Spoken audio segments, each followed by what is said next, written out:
बिस्मिल्लाहिर्रहमानिर्रहीम। अस्सलामु अलैकुम वरहमतुल्लाहि वबरकातुहू।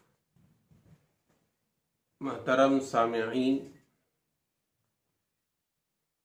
इब्राहिम बिन अदहम रहमतुल्लाहि अलैह एक बहुत बड़े अल्लाह वाली नेक इंसान गुजरे हैं। किताबों में हजरात उलमा ने उनकी कई अक़वाल नकल करते हैं। उसी इब्राहिम बिन अदहम रहमतुल्लाहि अलैह से किसी ने एक मर्तबा सवाल किया, हजरत क्या वजह है कि हम दुआ मांगते हैं, दुआ अल्लाह से गिड़गिड़ाते हैं, रो रो कर मांगते हैं, फिर भी हमारी दुआएं कबूल क्यों नहीं होती?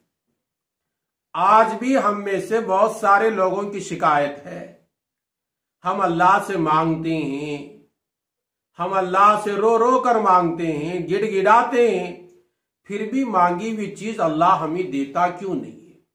आज भी हमारे दिमागों में, हमारे दरमियान में बहुत सारे ऐसे लोग आपको मिलेंगे जो इस शिकायत के शिकार हैं। तो इब्राहिम बिन अदहम रहमतुल्लाह अलैह ने फरमाया, लोगों 10 चीजों की वजह से अल्लाह तुम्हारी दुआ कबूल नहीं करता। पहली चीज फरमाया, तुम अल्लाह को पहचानते हो, अल्लाह की कुदरत को जानते हो, फिर भी अल्लाह की इताअत नहीं करते, अल्लाह की बात नहीं मानती, अल्लाह के बताए तरीके पर नहीं चलती, इसलिए तुम्हारी दुआएं कबूल नहीं होती।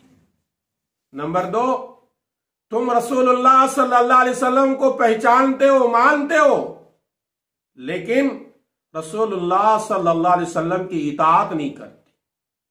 तुम्हें ईमान है कि मोहम्मद अरबी सल्लल्लाहु अलैहि वसल्लम अल्लाह के आखिरी नबी हैं और आप सल्लल्लाहु अलैहि वसल्लम की हर बात सच्ची है। तुम सब कुछ होने के बावजूद तुम अल्लाह की नबी की इताअत नहीं करते, उनकी बात को अमल नहीं करते, इसलिए तुम्हारी दुआएं कबूल नहीं होती।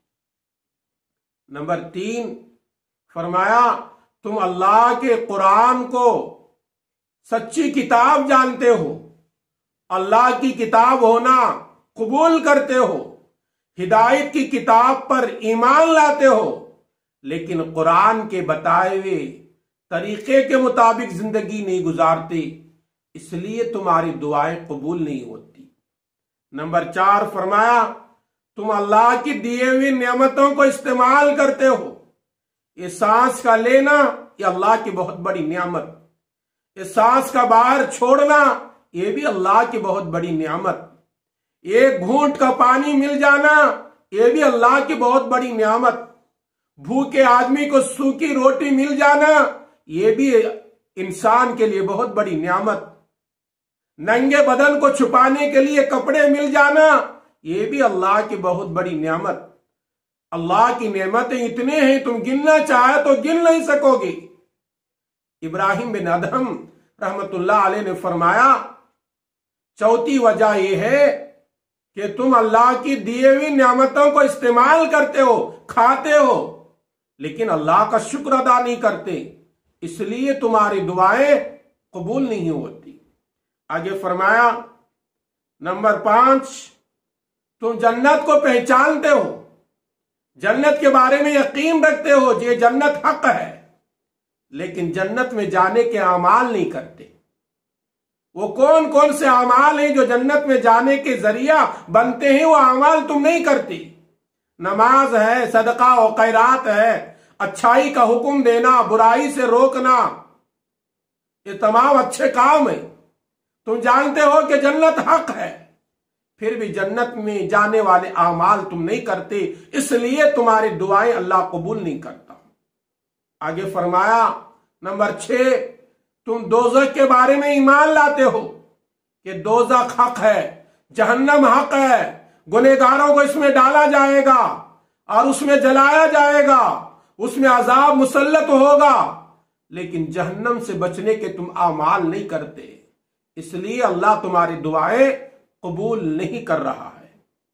नंबर 7 फरमाया, तुम शैतान को अपना दुश्मन समझते हो, लेकिन शैतान से दोस्ती करने वाले काम करते हो। ऐसे काम करते हो जिससे शैतान खुश हो जाता है, इसलिए तुम्हारी दुआएं कबूल नहीं होती।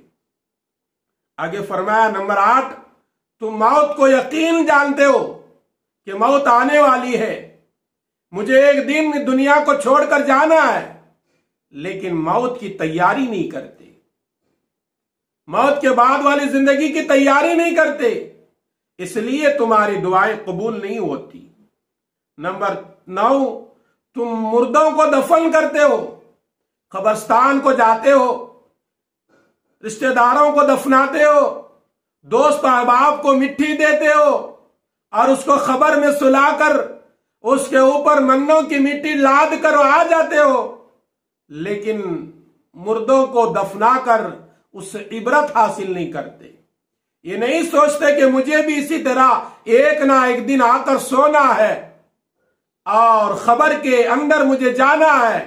तुम्हारे दिलों में एहसास नहीं होता, इसलिए तुम्हारी दुआएं कबूल नहीं होती। आगे फरमाया नंबर 10 कि तुम नींद से बेदार होकर दूसरे लोगों के ऐब तलाश करते हो, फलां के अंदर ये ऐब है, फलां के अंदर ये खराबी है, फलां के अंदर ये कमी है, लेकिन अपने ऐब को तलाश नहीं करते। आज उम्मत का बहुत बड़ा तबका ये 10 चीजें इब्राहिम बिन अदहम रहमतुल्लाह अलैह ने वो साथी को जो बताया था जिसकी वजह से तुम्हारी दुआएं कबूल नहीं होती, वो 10 चीजों में से हर चीज हमारे में से हर आदमी के अंदर मौजूद है। अगर वो चीजें हैं तो निकालने की कोशिश करो और पाक साफ मुसलमान बनो, तुम्हारी दुआएं जल्द अल्लाह ताला कबूल करेगा। आइए अल्लाह से दुआ करेंगे, अल्लाह तबारक व ताला मुझे भी, मेरे इन बातों को सुनने वालों को भी और सारे उम्मत मोहम्मदिया को इन बातों पर अमल की तौफीक अता फरमाए। आमीन।